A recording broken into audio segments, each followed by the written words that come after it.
Galaxy News Hour live. प्रधानमन्त्री पुष्पकमल दाहालले शपथ खाएको वैशाख 10 गते 4 महिना पूरा हुन्छ। यसबीचमा दुई पटक विश्वासको मत लिएका उनले सरकार गठनलाई पूर्णता दिन सकिरहेका छैनन्। विश्वासको मत दिएको जनमत पार्टीको चित्त बुझाउन नसक्दा अहिले 12-2 उही मुख्य चुनौतीको रूपमा खडा छ। काङ्ग्रेसभित्रको किचलोले सरकार विस्तारमा सकस बेहोरिरहेका बेला तिनै दाहाल अहिले किस्तीमा मन्त्रीको पद बोकेर हिँडिरहेका छन्। प्रधानमन्त्रीका अरू वचनले मतदातामा प्रभाव पर्न छोडेपछि बुधबार उनले तनहुँ 1 का गठबन्धनका उम्मेद्वार गोविन्द भट्टराईलाई मन्त्री बनाएर पठाउने भने। बिहिबार चितवन पुगेर त्यहाँका गठबन्धन उम्मेद्वार जित नारायण श्रेष्ठलाई पनि मन्त्री नै बनाउने भनेर मतदातालाई आकर्षित गर्न खोजे। एक त उपनिर्वाचनमा देशको प्रधानमन्त्री नै चुनावी प्रचारमा हिँड्न हुने हो कि होइन भन्ने बहसको विषय छ। त्यसमा पनि सरकारी दलबल नै लिएर उनी हिँडिरहेका छन्। अर्को, उनले त्यसरी मन्त्री बनाइदिन्छु भनेर मत प्रभावित पार्नु कति जायज हो भन्ने अर्को प्रश्न उठ्छ। निर्वाचन आचार संहिता र पदीय गरिमा बिर्सिएर प्रधानमन्त्री चुनाव प्रचार प्रसारमा त हिँडिरहेकै छन्। त्यसमाथि मन्त्री पद नै सबै थोक हो, सांसद केही होइन भने जसरी उनी प्रस्तुत भइरहेका छन्। उनले बुझ्नुपर्ने हो, देश विकास मन्त्रीको जुलुस लगाएर र भए जति सांसदलाई मन्त्री परिषदमा लगेर होइन, शासकीय क्षमताले हुने हो। ग्यालेक्सी न्युज आवरमा तनहुँ, चितवन र बाराको चुनावी परिदृश्यका साथै मन्त्री पद बाँड्दै हिँड्ने राजनीतिको ऋण सोचको शल्यक्रिया गर्नेछौँ।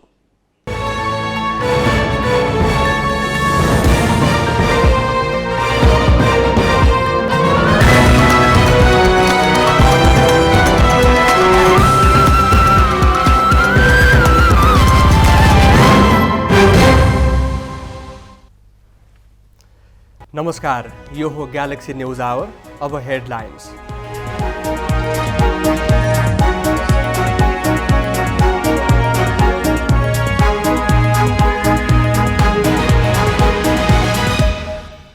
चितवन, बारा र तनहुँको उपनिर्वाचनमा मतदाता फर्काउने अन्तिम कसरत। कांग्रेस गठबन्धन, एमाले र स्वतन्त्र पार्टीको शक्ति प्रदर्शन। प्रमुख दलका नेताहरू नै मन्त्री र प्रधानमन्त्री भए मात्र विकास गर्न सकिने धारणा फैलाउँदै मतदाता आकर्षित गर्न आफ्ना उम्मेद्वारलाई जिताए मन्त्री बनाउने आश्वासन। काठमाडौँ तराई द्रुत मार्गको म्याद फेरि 4 वर्ष थपियो। निर्माण लागत पनि दोब्बर बढेर 2 खर्ब 14 अर्ब माथि। यमनको राजधानी सानामा भएको भागदौडमा कम्तीमा 78 जनाको मृत्यु, घाइते 73 मध्ये 13 जनाको अवस्था गम्भीर। प्रिमियर कपमा मलेसियाले साउदी अरेबियालाई 8 विकेटले हरायो। सिङ्गापुर विरुद्ध बहराइनको 132 रनको फराकिलो जित।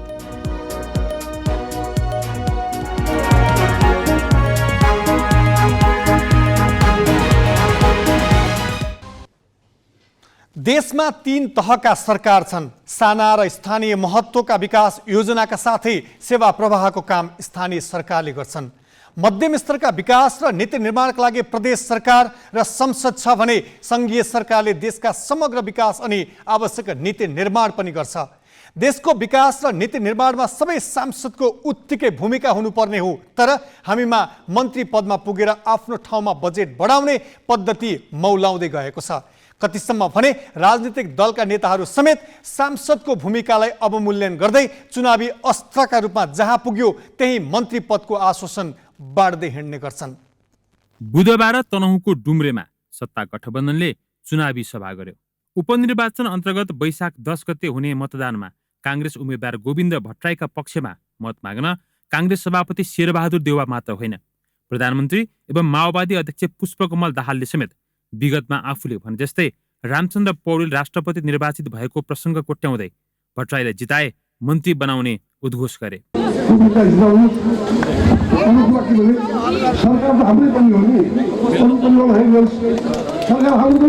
आज मैले गोविन्द भट्टराईजीको पक्षमा मतदानको निम्ति तपाईहरुलाई अपिल गर्दै गर्दा मैले भन्न खोजेको कुरा मान्य शेरबहादुर देउवाजीले भनि नै सक्नुभयो। उहाँ मन्त्री हुनुहुन्छ भन्नुभयो।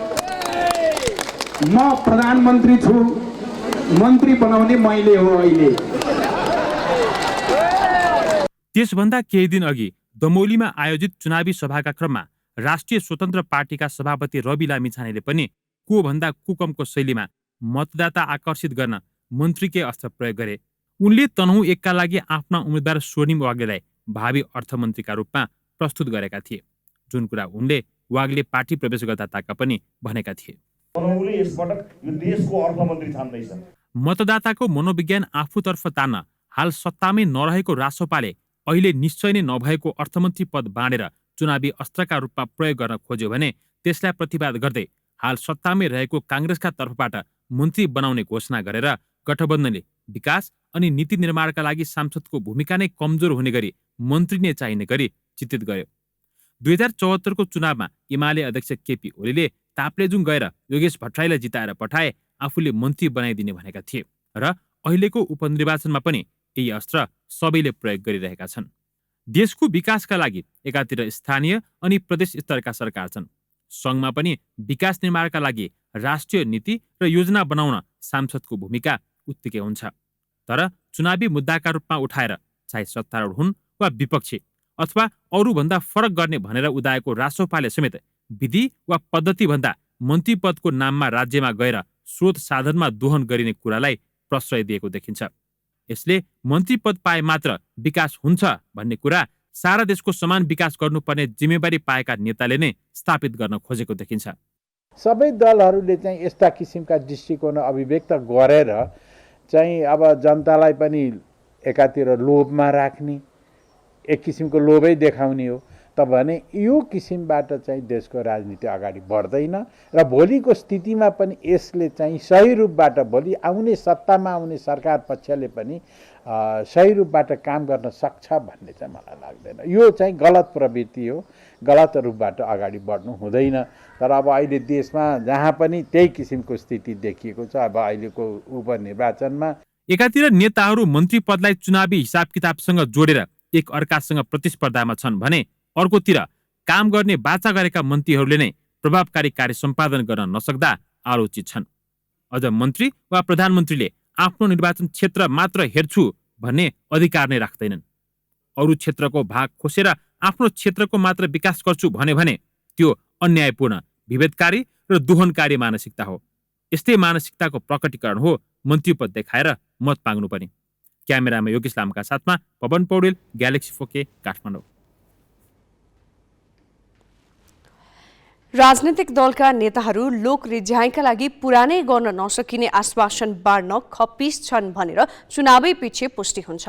बुधबार तनहुँ 1 को उपचुनावमा प्रधानमन्त्री पुष्पकमल दाहालले त्यहाँका सत्ता गठबन्धनका उम्मेद्वारलाई मतदाताले विश्वास गरेर जिताए मन्त्री बनाइदिने आश्वासन दिए। उनको यस अभिव्यक्तिले प्रधानमन्त्री र मन्त्री भए मात्र आफ्नो क्षेत्रको विकास गर्न सकिन्छ भन्ने हाम्रा राजनीतिक कर्मीको रूढ चेतनालाई उदाङ्गो पारिदिएको छ।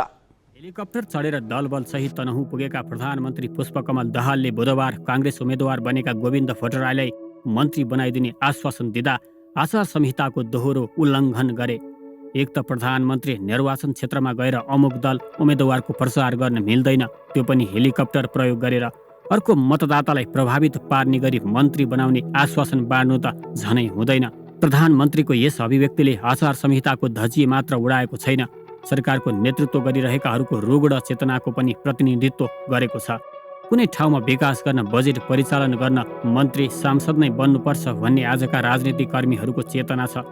सरसर्ती हेर्ने हो भने मौजुदा प्रणाली प्रधानमन्त्री र मन्त्री उत्पादन गर्ने कारखाना जस्तो बनेको छ। 2046 सालमा बहुदलीय व्यवस्था सुरु भए यता मात्रै मुलुकले 25 जना प्रधानमन्त्री पाइसकेको छ। काङ्ग्रेस सभापति शेरबहादुर देउबा 5 पटक दोहोरिसकेका छन्। उनी अझै अबको प्रधानमन्त्री मै हुँ भन्दै हिँडेका छन्। काङ्ग्रेसका दिवंगत नेता गिरिजाप्रसाद कोइराला 5 पटक नै प्रधानमन्त्री बने। 2063मा शान्ति प्रक्रियामा आएको माओवादीले 4 पटक प्रधानमन्त्री पाइसक्यो। अध्यक्ष पुष्पकमल दाहाल तेहरियाएर प्रधानमन्त्री बनेका छन्। एमाले अध्यक्ष केपी शर्मा ओली पनि दोहोरिएर प्रधानमन्त्री बन्न भ्याइसकेका छन्। कतिसम्म भने बहुदलीय व्यवस्था पक्षधरलाई दबाएर पञ्चायती शासन लम्ब्याउन लागि परेका सूर्यबहादुर थापादेखि लोकेन्द्र बहादुर चन्दसम्मले 2046को परिवर्तनपछि यिनै बहुदल पक्षधरको काँध चढेर पालै पालो प्रधानमन्त्रीका रूपमा दोहोरियाएर आसन जमाए। गएका 14 वर्षको अवधिमा माओवादीबाट मात्रै 48 जना मन्त्री भएका छन्। राज्य मन्त्री 16 जना भएका छन्। एमाले काङ्ग्रेस जस्ता पुराना पार्टीमा मन्त्री हुन बाँकी अनुहार भेट्ने मुस्किल भइसकेको छ। 2046 यताका 33 वर्षको अवधिमा मुलुकले 45 जना उपप्रधानमन्त्री, 25 गृहमन्त्री, 21 अर्थमन्त्री, 51 ऊर्जा जलस्रोत तथा सिंचाई मन्त्री पाइसकेको छ। मन्त्री भएर झण्डा हल्लाउनेको सङ्ख्या त 1000 नागिसकेको छ। बल्ल दोस्रो चुनाव भएको प्रदेश तहले 22 जना मुख्यमन्त्रीको अनुहार देखिसकेको छ। देशले यति धेरै प्रधानमन्त्री, मन्त्री र मुख्यमन्त्रीसँग चिनापर्ची पाइसक्दा पनि मुलुकको अवस्था सुध्रिएको छैन। भोग्दै आएको कठिनाइबाट नागरिकले पार पाएका छैनन्। देशका कार्यकारी प्रमुखले नै मन्त्री नभए निर्वाचन क्षेत्रको विकासको चाहना पूरा हुन सक्दैन भन्ने मान्यता बोक्छन् भने उनले समग्र देशको विकासको अगुवाई कसरी गर्छन् र पिँधका जनताको जीवनमा लोकतन्त्रको घाम कहिले लाग्छ? शीर्ष नेताहरूले चुनावी भाषणमा किन मन्त्री पदको आश्वासन बाँड्दै हिँड्छन् र यसले कस्तो प्रभाव पार्छ भनेर हामीले विश्लेषक दिपेश घिमिरेलाई सोधेका छौँ। नेपालको खास गरी अब मैले इतिहासको एउटा अध्ययन गरेर हेर्दाखेरि म पहिला धेरै अगाडि जान्न 48 साल पछाडिको हामीले इतिहासलाई मात्रै हेर्छौँ भनेदेखि जुन एउटा जननिर्वाचित प्रतिनिधि शक्तिशाली मन्त्रालय होल्ड गरेर बस्नुभयो लामो समय, उहाँहरूको आर्थिक अवस्था, उहाँहरूले सधैँभरि निर्वाचन जितिरहने जुन एउटा परम्परा छ नि त, त्यसको पछाडि राज्य स्रोतको दोहन चाहिँ प्रत्यक्ष रूपमा जोडिएको देखिन्छ।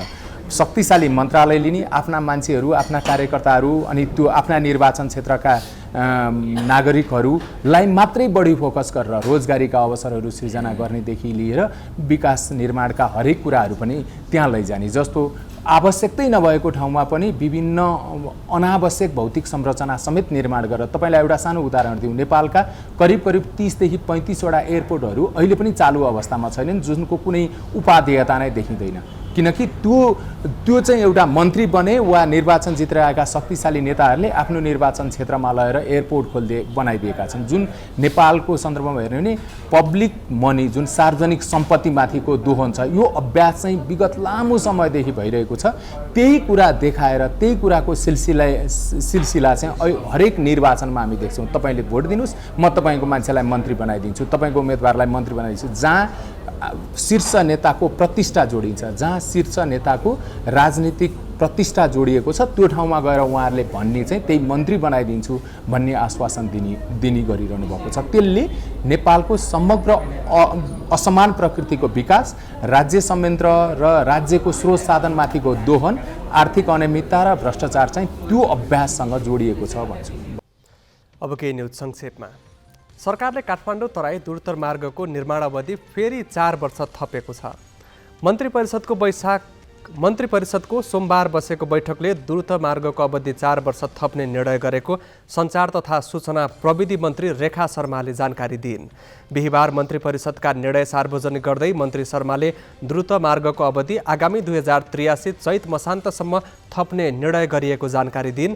सरकारले 4 वर्षमा निर्माण सक्ने गरी 2074 वैशाख 21 मा नेपाली सेनालाई निर्माण व्यवस्थापनको जिम्मा दिएको थियो।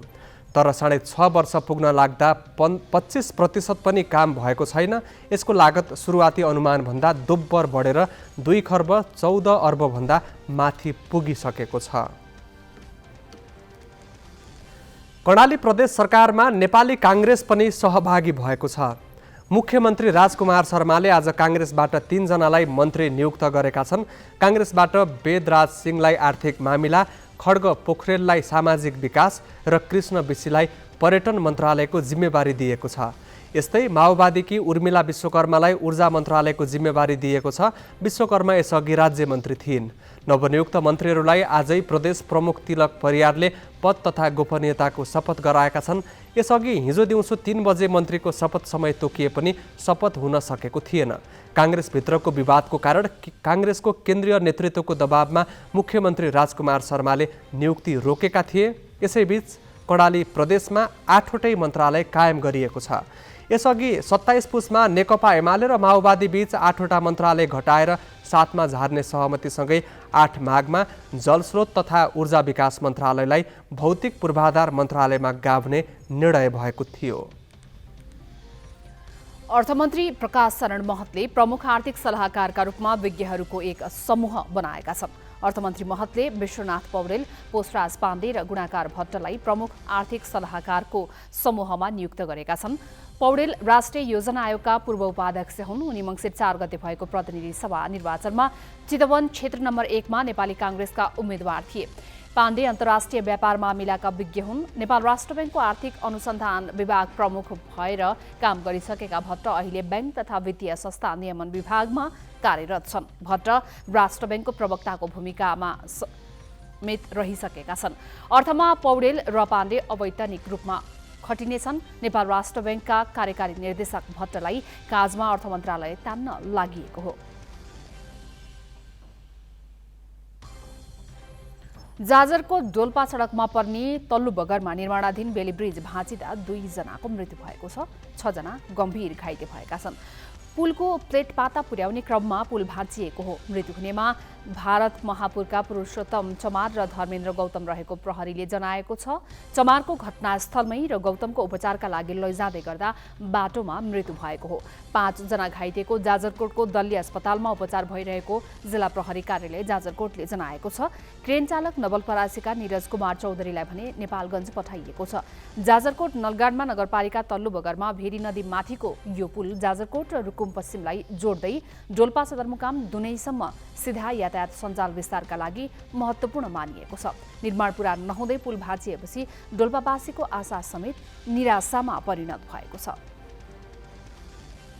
वैशाख 10 गते हुने उपनिर्वाचनका लागि आज मध्यरातिदेखि मौन अवधि सुरु हुँदैछ। आज राति 12 बजेदेखि मतदान नसकिएसम्म राजनैतिक दलहरूले कुनै चुनावी प्रचार प्रसार गर्न पाउने छैनन्।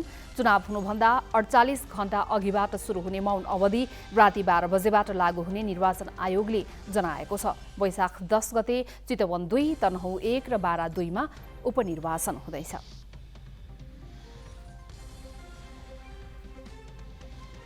बाँकी प्रसङ्ग सोनिका अर्यालबाट।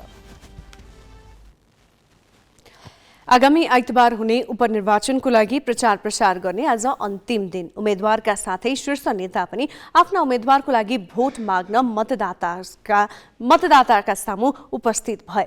कांग्रेस नेतृत्वको गठबन्धन, विपक्षी नेकपा एमाले र नवोदय दल राष्ट्रिय स्वतन्त्र पार्टीले आज शक्ति प्रदर्शन गरेका छन्। चितवन 2 मा गठबन्धनको समर्थनसहित नेपाली काङ्ग्रेसले जित नारायण श्रेष्ठलाई अघि सारेको छ। उनको पक्षमा भोट माग्न नेपाली काङ्ग्रेसका सभापति शेरबहादुर देउवा, नेकपा माओवादी केन्द्रका अध्यक्ष एवं प्रधानमन्त्री पुष्पकमल दाहाल सहितका शीर्ष नेता चितवन पुगे। निकै छोटो मन्तव्य राखेका काङ्ग्रेस सभापति देउवाले श्रेष्ठलाई जनताले जिताएर पठाए मन्त्री बनाउन प्रधानमन्त्री समक्ष सिफारिस गर्ने बताउँदा प्रधानमन्त्री समेत रहेका दाहालले मन्त्री बनाइदिने आश्वासन दिए। बनाएका छु चितनारायण श्रेष्ठ जहिले पनि सेवा दिने पाए टिकटै दिए भन्नुहुन्थ्यो। चितनारायण मस्त रिसाए जहिले पनि यसमा टिकट पनि पाइन्छ, हार्न पाइन्न है। तर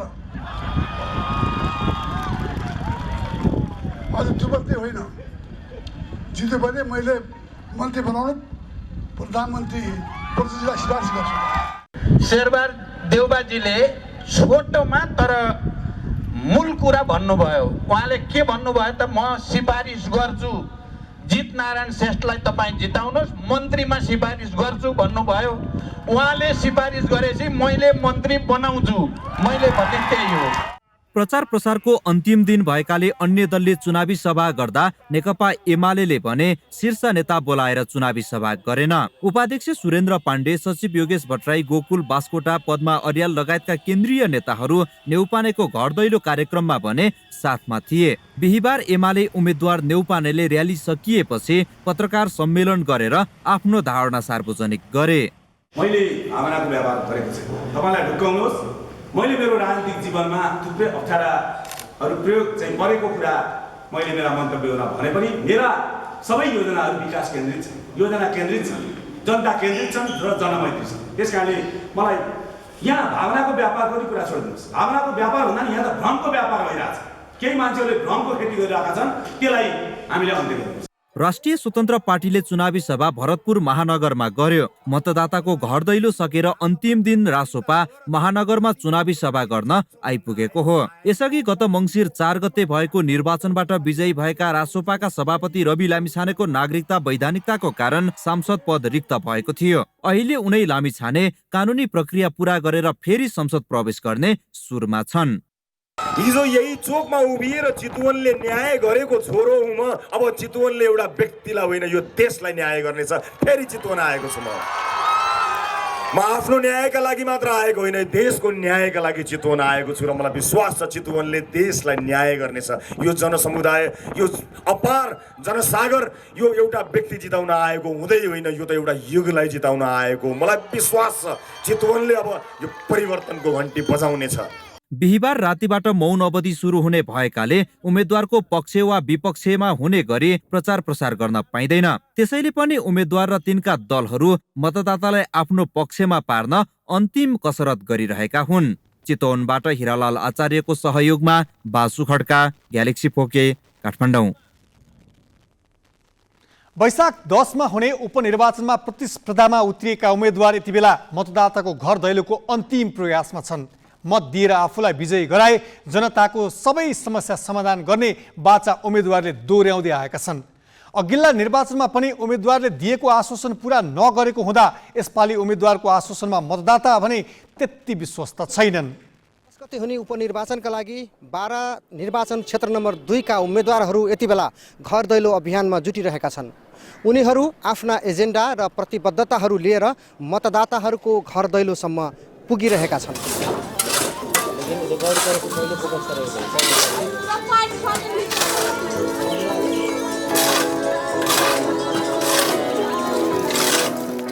यो निर्वाचन क्षेत्रमा 12 जिल्लाका 6 पालिकाका 44 वडाहरू रहेका छन्। तराईका समथर भूमि भएकै कारण अधिकांश स्थान कृषि क्षेत्रमा प्रयोग भएका छन्। सबैजसो परिवार कुनै न कुनै रूपमा कृषि पेसामै आबद्ध रहेका छन्। उम्मेद्वारहरूले घर दैलोका क्रममा आफूले मल बिउ बिजन र कृषि उपजको बजार भाउ, सडक सञ्जाल, सिँचाइ जस्ता समस्यालाई समाधान गर्ने आश्वासन बाँडिरहेको मतदाताहरूले बताएका छन्। नेता लोग कहले मल उपलब्ध कराएम, खाद पारी सब मल किसान के हम बनाएम कह के, आ खाद उपलब्ध ना होकले इंडियो से खाद आवले महंगा मिलले, हमनी के छीटी ले किसान बारी हमनी से किन के छीटी ले स। अब जो शहद मांग छीटी ले मैंने नेपाली खाद यदि उपलब्ध ना होखले हमें तो विश्वास ना पुगले, कब मिलले सामान हले न तो विश्वास केकरा पर करल जाऊ। तर यस अघि पनि यस्ता आश्वासन दिएर गएकाले कुनै काम नगरेकोले उम्मेद्वारहरूको भनाइलाई त्यति विश्वास गर्न मतदाताहरू सकिरहेका छैनन्। खै पुरा हुन्छ कि भनेर आश त छ, तर पहिला पनि जितेर गयो मान्छे यस्तै भन्थ्यो, अहिलेसम्म केही भएको छैन भन्ने मात्र ढिलाइ हो। अहिले पनि भन्छ सडक बनाइदिन्छु, गाउँको बाटो पनि भन्छ खादहरू उपलब्ध गराइदिन्छु, केही विश्वास त छ तर त्यति लाग्दैन। सामाजिक कुरीतिका रूपमा रहेको छुवाछुत र सिङ्गो समुदाय नै शिक्षा, स्वास्थ्य, रोजगार जस्ता आर्थिक सामाजिक रूपमै पछि परेका समुदायको जीवनस्तर मात्र होइन चेतना स्तर समेत कमजोर रहेको छ। यस्ता सामाजिक विषयमा कुनै पनि उम्मेदवारको प्राथमिकतामा परेकै छैन। मैं कहाँ कुछ कहलवा अलवा है नहीं, हाथ होत मिललवा हाथ आ ओकरा बाद में भेंट घाट करके चल दिलवा हल एलन से फूल। हाँ अबे पास अब कहाँ गेलन, हमनी तो काम करई करी।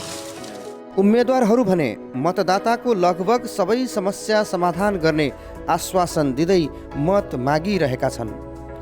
सबै उम्मेदवारहरू शिक्षा, स्वास्थ्य, रोजगार, सडक, सिँचाइ, मल बिउ बिजनको सहजताका साथै सुशासनका लागि नै आफ्नो उम्मेदवारी रहेको दाबी गरिरहेका छन्।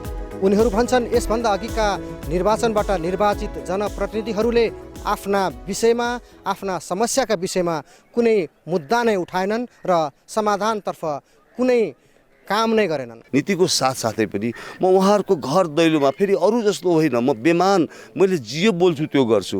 उहाँहरूको दुःख पर्दाखेरि पनि म यहाँ आउँछु, सुख पर्दाखेरि पनि म आउँछु। मैले आफ्नो सम्पर्क कार्यालय पनि महागढीमाईमा बनाउने निर्णय गरिसकेको छु। त्यसकारणले म उहाँहरूसँग सधैँ एकसाथ भएर म अगाडि बढ्छु। अब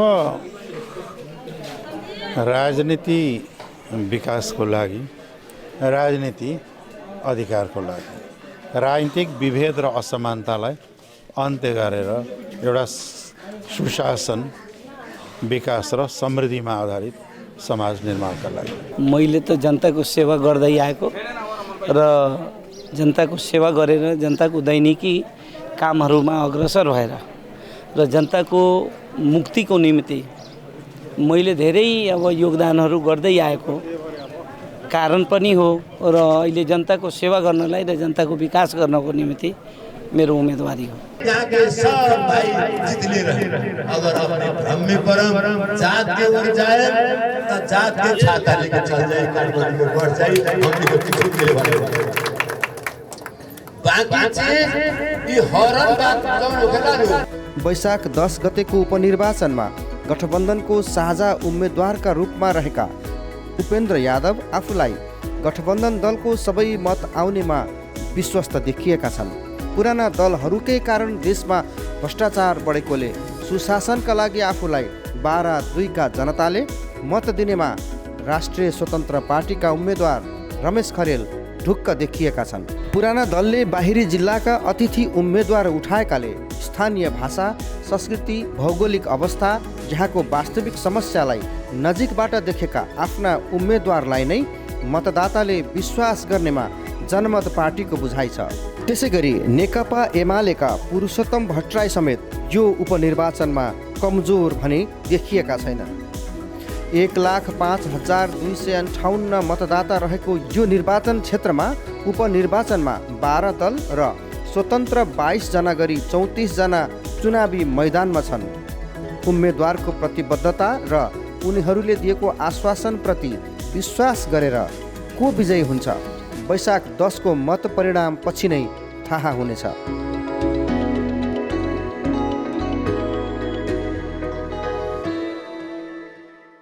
कुन उम्मेदवारलाई विश्वास गरेर मत दिँदै विजय गराउँछन् यो हेर्न भने वैशाख 10 गते हुने उपनिर्वाचनको परिणामसम्म पर्खनै पर्ने हुन्छ। सहकर्मी जियालाल शाहको सहयोगमा क्यामेरामा अनिश चौलागाईका साथ देवराज पन्त, ग्यालेक्सी फोके, 12 निर्वाचन क्षेत्र नम्बर 2। तनहुँ 1 मा वैशाख 10 गते हुने उपनिर्वाचनको लागि परिणाम आफ्नो पक्षमा पार्न दलहरूले अन्तिम प्रयास गरिरहेका छन्। ग्रामीण क्षेत्रदेखि मुख्य शहरी क्षेत्रसम्म निर्वाचनको चटारोले छोपेको छ। यहाँ स्वतन्त्र सहित 9 जना उम्मेद्वार चुनावी प्रतिस्पर्धामा छन्। सत्ता गठबन्धनबाट कांग्रेसका गोविन्द भट्टराई, एमालेका सर्वेन्द्र खनाल र राष्ट्रिय स्वतन्त्र पार्टीका स्वर्णिम वाग्ले बीच मुख्य प्रतिस्पर्धा हुने देखिएको छ। कांग्रेसले आफ्नो उम्मेद्वार गोविन्द भट्टराईलाई पानी मान्छेको रूपमा प्रचार गर्दै मत मागेको छ। भट्टराईले पदमा नहुँदा पनि गाउँ गाउँमा खानेपानी लगायत विकासका योजना ल्याएको विषयलाई कांग्रेसले मत बटुल्ने अस्त्र बनाएको हो। कांग्रेस वृत्तमा भट्टराई निष्ठावान नेताका रूपमा स्थापित छन्। उनलाई पार्टी प्रतिको प्रतिबद्ध मत सँगै सहानुभूतिको मत पनि आउने सम्भावना देखिन्छ। रामचन्द्र पौडेलका चुनावी प्रतिबद्धता पूरा गर्ने उत्तराधिकारी र जनतासँगको सामिप्यता नै आफूले चुनाव जित्ने आधार भएको भट्टराईको जिकिर छ। इसै विश्वास त छ नि त। त्यसमा त एक त अस्ति हामी विजय गरेको ठाउँ, अहिले पनि हामी अस्तिकै गठबन्धनमा छौँ। त्यसमा केही अरू साथीहरू पनि अझै गठबन्धनमा थपिने होला हुनुहुन्छ। एउटा त्यो विजयको आधार हो एक। अब दोस्रो आधार के छ भने यो चाहिँ तनहुँ जिल्लाको के अरे मतदाताहरू एकदमै सचेत हुनुहुन्छ। रामचन्द्र पौडेल पछाडिको चाहिँ उत्तराधिकारी लिगेसी चाहिँ वास्तवमा मलाई नै हस्तान्तरण गर्न चाहनुहुन्छ। भट्टराईका लागि राष्ट्रिय स्वतन्त्र पार्टीका उम्मेद्वार स्वर्णिम वाग्ले चुनौती बनेका छन्। स्वतन्त्र पार्टीको पक्षमा देखिएको जनलहरसँगै अधिकांश तटस्थ मत वाग्लेको पक्षमा जाने सम्भावना बलियो छ। कांग्रेस परित्याग गरी स्वतन्त्र पार्टीबाट उम्मेद्वार बनेका उनले कांग्रेस भित्रका आफ्ना प्रशंसकको मत सहित माओवादी, एकीकृत समाजवादी लगायतका दलबाट तल्लो तहका कार्यकर्ता वाग्लेको पक्षमा देखिएका छन्। वाग्लेले राजनीति संग्लो बनाउन र अर्थतन्त्र उकास्न आफू चुनावी मैदानमा होमिएको बताएका छन्।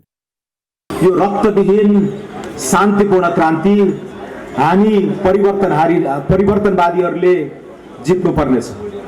तनहुको विकास गर्ने, राजनीति संल्याउने र अर्थतन्त्र उकास्ने मेरो मूल कार्यसूची रहिआएको छ। मैले सयौं मतदाताहरूसँग अन्तर्क्रिया गर्दा उही पुराना मुद्दाहरूमा नै यो जिल्ला, यो क्षेत्र अडिरहेकोमा ठुलो चिन्ता पाएँ।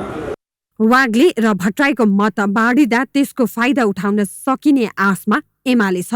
आफ्नो एकताबद्ध मतलाई कायमै राखेर अरू दलबाट असन्तुष्टलाई समेत ल्याउन सकिए चुनावी परिणाम आफ्नो पोल्टामा पार्न सकिने दाउमा एमालेबाट उम्मेद्वार बनेका सर्वेन्द्र खनाल छन्। यो नेपालको अर्थव्यवस्था कसरी सुध्रिन्छ भन्ने पनि म 30 वर्ष बस्दै गर्दा पनि सुरक्षा र विकास भन्ने कुरो इन्टरलिङ्क्ड विषय हो। जहाँ सुरक्षा हुन्छ त्यहाँ विकासका सबै कुराहरू, बाटोहरू, ढोकाहरू खुल्छन्। जहाँ विकास बन्दै गर्छ त्यहाँ सुरक्षित वातावरण पनि बन्दै गर्छ। त्यसकारण यी दुवै विषय अगाडि लाग्नुपर्ने, यी दुईटै विषयमा तपाईँको क्यान्डिडेट अगाडि छ, सबै कुराले अब्बल छ। मङ्सिर 4 मा भएको निर्वाचनमा तनहु 1 बाट नेपाली कांग्रेसका रामचन्द्र पौडेल 5380 मतान्तरले निर्वाचित भएका थिए। पौडेलले 25361, एमालेका एकबहादुर राणाले 19981 र राष्ट्रिय स्वतन्त्र पार्टीका विकास सिग्देलले 6044 मत पाएका थिए। समानुपातिकमा भने राष्ट्रिय स्वतन्त्र पार्टीले प्रत्यक्षमा भन्दा दोब्बर मत पाएको थियो। 1,23,305 मतदाता रहेको यस क्षेत्रमा 69 मतदान स्थल र 152 मतदान केन्द्र तोकिएको छ। ग्यालेक्सी फोकेका लागि तनहुबाट अस्मिता खनालको रिपोर्ट। निर्वाचनको मिति छुट्टिँदै जाँदा उम्मेद्वारलाई मतदाता फकाउन भ्याइ नभ्याइ छ। गाउँदेखि शहरी क्षेत्रसम्म पूर्वाधार निर्माण, आर्थिक सुशासन र नागरिकको अवस्था सुधार हुने गरी आफूले काम गर्ने सबै उम्मेद्वारले मतदातामाझ एकै प्रकृतिको वाचा गरिरहेका छन्। पटक पटक मत दिएर जिताएपछि जनताको दैलोसम्म नदेख्ने उम्मेद्वारको पुरानो चरित्रप्रति भने मतदाताको गुनासो उस्तै छ। उनीहरू यसपालि आफ्नो दुःख सुख बुझ्ने र साथ दिने उम्मेद्वारलाई अघि बढाउने मनसायमा छन्। हामीले तनहु 1 व्यास नगरपालिका अन्तर्गत पर्ने भातगाउँ, बेलबास लगायतका ग्रामीण बस्तीमा पुगेर उनीहरूको अवस्था, उम्मेद्वारसँग अपेक्षा लगायतका विषयमा कुराकानी गरेका छौँ। दर्शक, यति बेला हामी ग्यालेक्सी घर दैलोमा रहेका छौँ। विशेष गरेर उपनिर्वाचन नजिकै गर्दाखेरि उपनिर्वाचनमा पार्टीहरूले गरेका प्रतिबद्धताहरू, हिजोको निर्वाचनमा गरेका प्रतिबद्धताहरू र ती प्रतिबद्धताहरू नेताले पूरा गरे कि गरेनन्, जितेर गएका उम्मेदवारले पूरा गरे कि गरेनन् र हारेका उम्मेदवारहरू फर्किएर आए कि आएनन्, यी विषयमा चर्चा परिचर्चा गर्नेछौँ भने त्यसै गरी आम मतदाताहरूप्रतिको निराशा अथवा आशा के छ र कुन उम्मेदवारप्रति, कुन चुनाव चिन्हप्रति, कुन राजनीतिक दलप्रतिको आस्था अथवा विश्वास बढेको छ, यो विषयमा पनि हामी कुराकानी गर्नेछौँ आजको घर दैलोमा। विशेष गरेर यति बेला हामी तनहुको बेलबासमा रहेका छौँ, क्षेत्र नम्बर 1 मा रहेको बेलबासमा रहेका छौँ। हजुर नमस्ते। नमस्ते। कहाँबाट आउनुभयो, के नाम पर्यो तपाईँको? मेनका माया थापा। बिनको आएको बेस्तेरबारी। हजुर। घारसी घाटी। हजुर। बेहतेरा। अहिले जस्तो चुनावमा भोट हाल्नुहुन्छ नि तपाईँ, होइन? हजुर। अघिल्लो पालि मङ्सिरमा हाल्नु भयो कि भएन? भयो, हाल्यो। हिजो भोट हालेकाहरूप्रति विश्वास छ कि छैन? अब फेरि त्यही ठाउँमा भोट हाल्नुहुन्छ कि मत परिवर्तन गर्नुहुन्छ, के छ? तपाईँलाई कुन चाहिँ पार्टीले अब काम गर्दा जस्तो लागिरहेछ? रोडको लागि चाहिँ काँचा थियो, त्यो रोड पिस गरेको छैन, पिस गरेर दिन्छ भनेछ। हजुर। अब यहाँ सान्तल बेसेर हुने रहेछ, काफीको जुस बनाउने कम्पनी पनि खुलेर दिन्छ भने चाहिँ हो कि भने हामीलाई थाहा छैन कि। अहिले मत परिवर्तन गर्दै हुनुहुन्छ? हजुर। यहाँ चाहिँ धेरै मैले मतदाताहरू, आम स्थानीयहरू देखिरहेको छु, उहाँहरूसित कुराकानी गर्नेछु। विशेष गरेर उपनिर्वाचनको सङ्घारमा छौँ हामी यति बेला। उपनिर्वाचन नजिकै छ, केही दिन मात्रै बाँकी छ। आमा नमस्ते। म त जान्दैन। जान्नुहुन्न? भोट त हाल्नुहुन्छ नि पर्सि? हाल्छ भोट त। भोट हाल्नुहुन्छ नि? भोट हाल्न जान्नुभएको छ नि? जानेछ। भोट हाल्न सिकायो कि सिकाएनन्? सिकाएछ, हामी त जानेछ। जान्नुभएको छ? अब भोट केमा हाल्ने त अब? अब केमा पठाउँछ त्यहीमा हाल्ने होला नि। अनि तपाईँलाई केमा हाल्यो भने चाहिँ त विकास हुन्छ जस्तो लाग्छ? के छ अहिले, के सोचिराख्नु भएको छ? होइन, त्यो बाबुहरू आउँथ्यो के त्यहाँको बाबुहरूले। ए, तपाईँलाई अरूहरूले चाहिँ त हुन्छ नि, के भन्छ त्यसमा हाल्ने? नमस्ते। कहाँबाट आउनुभयो? म बजार गएको थिएँ हजुर। घर कहाँ हो हजुरको? मेरो यही हो। यहीँ नजिक हो? हजुर। अब चुनाव आउँदैछ, केही दिन पछाडि निर्वाचन छ होइन? भोट त हाल्नुहुन्छ नि? हाल्छु। अस्ति मङ्सिरमा पनि हाल्नुभयो? अनि मङ्सिरमा पनि हालेँ। अनि जस्तो तपाईँले यहाँ हिजो मतदान गरेका मान्छेले जिते कि जितेनन्? खै अब जितेर गए पनि हामीलाई हेर्दैन नि के के छ तपाईँकोतिर बाटो पानी बत्ती अथवा हुन्छ नि यी यावत कुराहरू के छन् समस्या ती बताइदिनु न। भनेमा बाटो पनि बनिसकेको छ छन त त्यहाँ बाटो बनिसकेको छ बनिसकेको छ पानी त हाम्रो घरमा नजिकै धारा छन् हजुर फेरि पनि अब उनीहरूले हामीलाई अब गरिब गुरुवाहरूलाई कुनै अब चाहिने चिज चाहिँ उनीहरूले अब पुऱ्याइदियो भने अझै सुविधा हुन्थ्यो भन्ने। नमस्ते आमा। नमस्ते बाबा। तपाईँ भोट हाल्नुभयो कि भएन मङ्सिरमा? अहिले हाल्नुहुन्छ कि हुन्न? हाल्नु होला नि। तपाईँ जस्तो चुनाव जितेर गए हिजो यो बाटो यस्तो छ अवस्था होइन के भन्नुहुन्छ? कहिले बनाइदियो हुन्थ्यो के अरे बोल्नेहरू बोल्दैन हामी बुढा पाका बोलेको सुन्दैन। मतदान गर्ने दिन आउँदैछ अब मतदान गर्नुहुन्छ नि? अब मेरो त भोट कार्ड नै छैन है। अब भोट कार्ड नभएपछि त भोट दिने कुरा नि भएन मिलेन। अब यहाँको अरू मान्छेहरू आमा बाबुआहरूले बाजे बोजूहरूले दिनुहुन्छ। जस्तो तपाईँको ठाउँमा त विकासका कुराहरू भयो कि भएन के समस्या छन् यहाँको बताइदिनु न। समस्या त धेरै नै छ नि। अब रोडहरू बने छैन राम्रोसँग। अब भोट दिएर अब बनाउँछु भन्नुहुन्छ अब बनाएको पनि छैन। अहिले चाहिँ अब राम्रो नेतालाई चुनेर अब होइन भोट हाल्नुपर्छ। अब दिदी बहिनीहरू दाजुभाइ बुबा आमा सबैले मिलेर अनि अब एउटालाई चुनेर यसरी नै अब हाम्रो यो ठाउँमा चाहिँ राम्रोसँग रोड बनेको छैन कच्ची छ बाटो धेरै समस्या छ। समस्या त धेरै नै छ। बुवा नमस्ते। नमस्ते। हजुरको शुभ नाम? चेतबहादुर थापा 82 भातगाउँ। हजुर कति उमेर पुग्नुभयो? 69। कतिचोटि भोट हाल्नुभयो अहिलेसम्म? भोट त मेरो 70 वर्षदेखि हालेको अहिले त भोट हालेकै छ त अहिलेसम्म। अनि तपाईँले भोट हालेर यो देशलाई चाहिँ कहाँ पुर्याउनु भयो? देशले केही पुर्याउने देशले त अब 6-7जनाले त अब कुकुरले हात छोड्यो त्यसले तिनीहरू छोडेको छैन। म फौजी हो इन्डियन आर्मीको म 22 वर्ष गरेर आएको विदेशमा गएर अरब कन्ट्री गयो 18 वर्ष गरेँ मैले। नेपालमा यो हालत छ। के छन् यहाँका समस्याहरू बताइदिनुहोस् न। अब सबै समस्या छ हजुर। बाटोघाटो हेर्नुहोस् यस्तो छ। यो नगरपालिका हो नगरपालिकाको इलाकामा यस्तो छ हजुर। के भन्ने हजुर। भोट कतिचोटि हाल्नुभयो अहिलेसम्म? भोट त अब धेरै हाले भोट त। भोट धेरै हाल्नुभयो हजुर है। अनि भोट हालेर अनि त्यहाँबाट तपाईँको यो ठाउँको विकास गरे कि गरेनन् हिजोका नेताहरूले? नेताहरूले राम्रो काम गर्दै गरेन हेर्नुहोस् है। आजको घर दैलोबाट विशेष सहयोगी अस्मिता खनालको साथमा उत्तम पौडेल बिदा चाहन्छु। नमस्ते।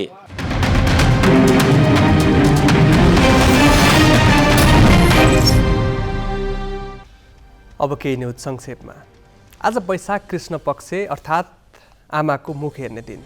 आमालाई मिठा मिठा खानेकुरा खान दिई श्रद्धा भक्ति साथ मनाइएको छ। प्रत्येक वर्ष वैशाख कृष्ण पक्ष औँसीका दिनमा जन्मदाता आमाको मुख हेर्ने पर्वलाई श्रद्धा भक्तिका साथ मनाइन्छ।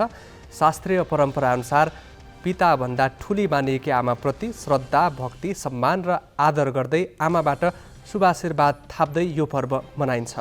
छोराछोरीले आज आमालाई राम्रा राम्रा लुगा लगाउन र मिठा मिठा तागतिला खानेकुरा खान दिई आशीर्वाद थाप्ने चलन छ।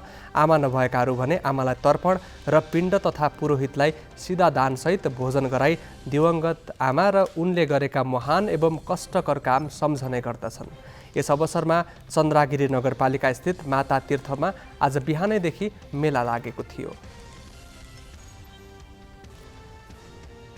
सिराहाको लक्ष्मीपुर पतारी गाउँपालिकाका पूर्व अध्यक्ष राम वल्लभ शाहसहित 23 जना विरुद्ध भ्रष्टाचार मुद्दा दर्ता भएको छ। अध्यक्ष शाहसहितको समूहले पुल कल्भर्ट निर्माणका क्रममा भ्रष्टाचार गरेको अभियोगमा अख्तियार दुरुपयोग अनुसन्धान आयोगले विशेष अदालतमा मुद्दा दर्ता गराएको हो। लक्ष्मीपुर 4 स्थित धनसुवारको पश्चिम कटनिया नयाँ नदीमा पुल कल्भर्ट निर्माण समयमै सम्पन्न नगरेको, भएका काम पनि गुणस्तरहीन देखिएको र भुक्तानी नै गर्न नमिल्ने 31,74,000 रुपैयाँ मिलेमतोमा उपभोक्ता समितिलाई भुक्तानी गरेको अख्तियारको दाबी छ। आरोपपत्रमा गाउँपालिकाका पूर्व अध्यक्ष शाह, उपाध्यक्ष यादव, प्रमुख प्रशासकीय अधिकृत, वडाध्यक्ष, उपभोक्ता समितिका अध्यक्षसहित 23 जनालाई विपक्षी बनाइएको छ। दाइजो नदिएको आरोपमा जनकपुरमा एक महिलालाई श्रीमानले आगो लगाएर हत्या प्रयास गरेका छन्। जनकपुर धाम उपमहानगरपालिका देउपुराकी 28 वर्षीय श्वेता झालाई श्रीमान राजीव झाले कुटपिट गरी आगो लगाएर हत्या प्रयास गरेका हुन्। 13 वर्ष अघि श्वेताको विवाह हुँदा केटा पक्षले 3 तोला सुन मागेको थियो। माइती पक्षले सुनको सट्टा भारतीय रुपियाँ 2 लाख नगद दिएको थियो। अहिले सोही 3 तोला सुनको माग गर्दै श्रीमान झाले श्वेतामाथि विभिन्न यातना दिँदै आएका थिए। नयाँ वर्षकै दिन श्रीमान, देवर, ससुरा र सासू मिलेर श्वेतालाई आगो लगाएका हुन्। उनको अहिले प्रादेशिक अस्पताल जनकपुरमा उपचार भइरहेको छ। पीडित परिवारले न्यायका लागि जिल्ला प्रहरी कार्यालय धनुषामा उजुरी दिएका छन्। श्वेताको एक छोरा र एक छोरी छन्। यमनको राजधानी सानामा भएको भागदौडमा कम्तीमा 78 जनाको मृत्यु भएको छ। घाइते 73 मध्ये 13 जनाको अवस्था गम्भीर छ। सानाको एक विद्यालयमा रमजानको अवसरमा आयोजित कार्यक्रममा भागदौड मचिएको बीबीसीले उल्लेख गरेको छ। इस्लाम धर्मावलम्बीको पवित्र पर्व रमजानका अवसरमा उक्त विद्यालयमा चन्दा लिन सयौंको संख्यामा मानिसहरू उपस्थित थिए। यमनमा हुती विद्रोहीले शासन चलाउँदै आएको छ। हुती सरकारका गृह प्रवक्ताले विज्ञप्ति जारी गर्दै रमजानका अवसरमा विभिन्न व्यापारीहरूले चन्दा वितरण गर्ने क्रममा उक्त हताहती भएको उल्लेख गरेका छन्। चन्दा रकम करिब 5000 यमनी रियाल अर्थात् $9 हुने उनको विज्ञप्तिमा उल्लेख छ। दान दिनको लागि सयौं मानिस स्कुलमा जम्मा भएका थिए। हुती विद्रोहीले भिडलाई नियन्त्रण गर्न हवाई फायरिङ गरेको थियो। एउटा बुलेट बिजुलीको तारमा लागेको र विस्फोट भएको बताइएको छ। यसको कारण मानिस आत्तिएर भागदौड मचिएको बीबीसीले उल्लेख गरेको छ।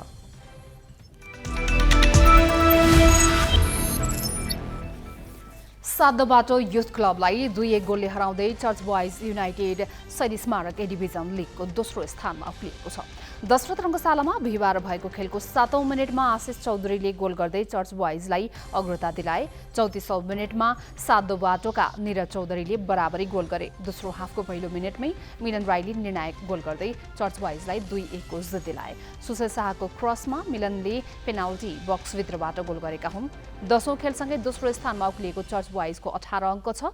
17 अङ्क रहेको साधोबाटो चौथो स्थानमा झरेको छ। अर्को खेलमा 3 स्टार क्लबले हिमालयन शेर्पालाई 1-0 गोलले हरायो।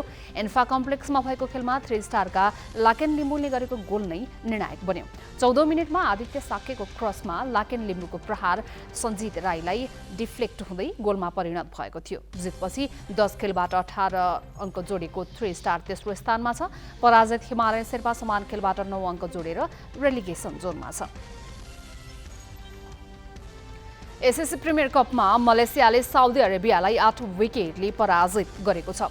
मुलबानी क्रिकेट मैदानमा साउदीले दिएको 153 रनको लक्ष्य पछ्याएको मलेसियाले 21 ओभर 2 बलमा 2 विकेट गुमाएर पूरा गर्यो। प्रिमियर कपमा पहिलो जित निकाल्ने क्रममा मलेसियाका लागि मोहम्मद अमीर र बिरनदीप सिंहले अर्धशतकीय इनिङ्स खेले। अमीरले 56 र बिरनदीपले 51 रन जोडे। साद अजिज 34 रनमा अभिजित रहे। यसअघि टस हारेर ब्याटिङको निम्तो पाएको साउदी 46 ओभर 2 बलमा 153 रनमा समेटियो। हसिब घारुफले 40 र अब्दुल वाहिदले 36 रन जोडे। खिजार हयातले 3 विकेटले पहिलो खेलमा मलेसिया नेपालसँग 6 विकेटले पराजित भएको थियो। यस्तै अर्को खेलमा बहराइनले सिङ्गापुरलाई 132 रनले पराजित गरेको छ। टस जितेर ब्याटिङ गरेको बहराइनले निर्धारित ओभरमा 8 विकेट गुमाएर 286 रन बनायो। बहराइनका लागि मोहम्मद युनिसले 76 र फियाज अहमदले 79 रन जोडे। 287 रनको लक्ष्य पछ्याएको सिङ्गापुर 43 ओभर 1 बलमा 154 रनमा समेटियो। बहराइनका इमरान अन्सारीले 4 र रिजवान दत्तले 3 विकेट लिए। सिङ्गापुरको यो दोस्रो हार हो। बाँकी प्रसङ्ग नवराज पाण्डेबाट। मुख्य शहरमा केन्द्रित नेटवर्किङ व्यवसाय अहिले भने दुर्गम गाउँसम्मै पुगेको छ।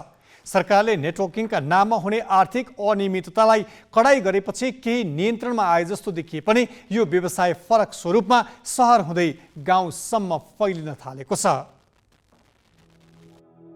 एउटा परियोजनाका लागि दर्ता भएका व्यवसायमा अर्कै कामले हुने गरेको घटना बेला बेला बाहिर आइरहन्छ, जसमा नियमन भएको पाइन्न। जसको पछिल्लो उदाहरण हो 5 थरमा रहेको ग्लोबल ओरियन्स नेपाल। सरकारी तथ्याङ्क अनुसार वाणिज्य आपूर्ति तथा उपभोक्ता संरक्षण विभागले 2077 असार 29 गते यो संस्थालाई वस्तुको प्रत्यक्ष बिक्री वा वितरण गर्ने इजाजत दिएको देखिन्छ। सोही नामको व्यवसाय 5 थरको फिदिम नगरपालिकामा 2079 असोज 2 गते दर्ता भएको देखिन्छ, तर व्यवसायको प्रकृति एउटा र काम फरक भएको पाइन्छ।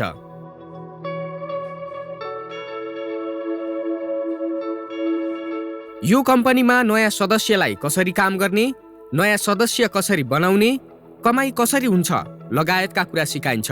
अकल्पनीय आम्दानी, विदेश भ्रमण, तह वृद्धि लगायत प्रलोभन देखाएर कम्पनीले एक व्यक्तिबाट 1 लाख रुपैयाँसम्म असुलेको पाइएको छ। सो बापत उनीहरूले विभिन्न खाद्य, औषधिजन्य र श्रृङ्गारका सामग्री पाउँछन्। बिक्री गर्न सक्नेले केही प्रतिशत कमिसन पाउँछन् भने बेच्न नसक्नेले आफै प्रयोग गर्छन्। संस्थाले सञ्चालन गर्ने तालिममा विशेष गरी उच्च शिक्षा पढ्दै गरेका विद्यार्थी बढी पाइएका छन्। मैले त्यहाँनिर एउटा आबद्ध लगानी भन्छन् अथवा त्यहाँ आबद्ध भन्छन्, त्यसमा चाहिँ 1 लेभल भन्छ, 2 लेभल भन्छ, 3 लेभल भन्छ।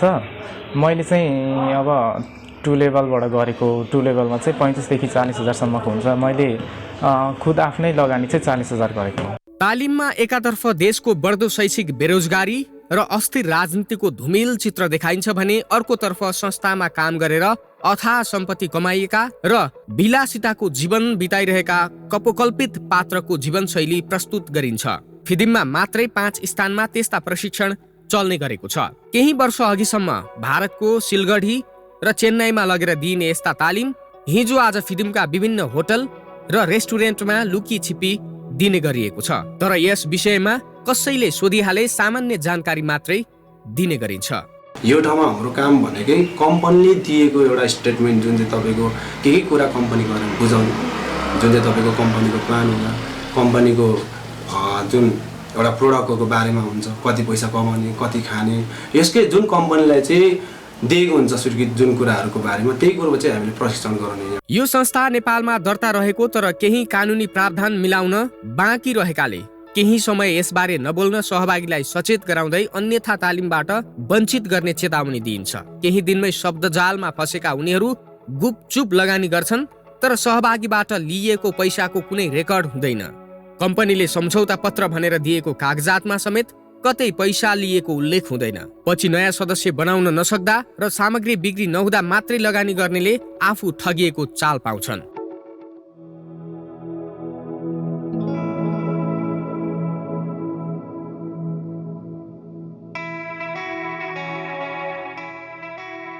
आफैले सञ्जालको अनुमति दिएको संस्थाले नियमअनुसार काम गरेको छ कि छैन भनेर हेर्ने जिम्मा स्थानीय तहको हो। त्यसका लागि उपप्रमुख संयोजक रहने गरी समिति गठनको कानुनत व्यवस्था छ। तर पालिकाको नजर यस प्रकारका ठगी व्यवसायमा परेकै छैन, अझ भनौं पार्न चाहेकै छैन। ग्यालेक्सी 4K का लागि 5 थरबाट सरोज शर्माको रिपोर्ट। हामी ग्यालेक्सी न्युज आवरको अन्त्यमा छौं। जाँदा जाँदै हेडलाइन्स।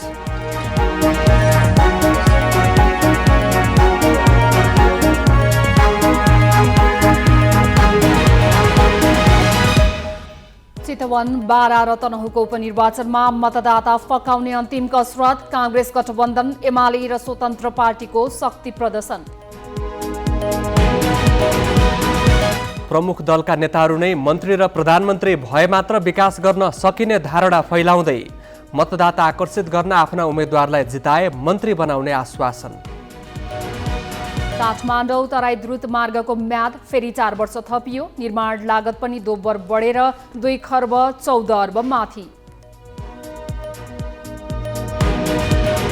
यमनको राजधानी सानामा भएको भागदौडमा कम्तीमा 78 जनाको मृत्यु, घाइते 73 मध्ये 13 जनाको अवस्था गम्भीर। र एसएससी प्रिमियर कपमा मलेसियाले साउदी अरेबियालाई 8 विकेटले हरायो। सिङ्गापुर विरुद्ध बहराइनको 132 रनको फराकिलो जित।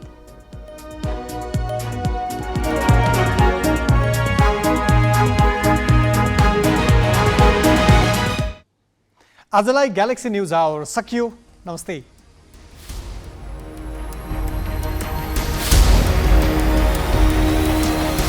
This is Galaxy News Hour Live.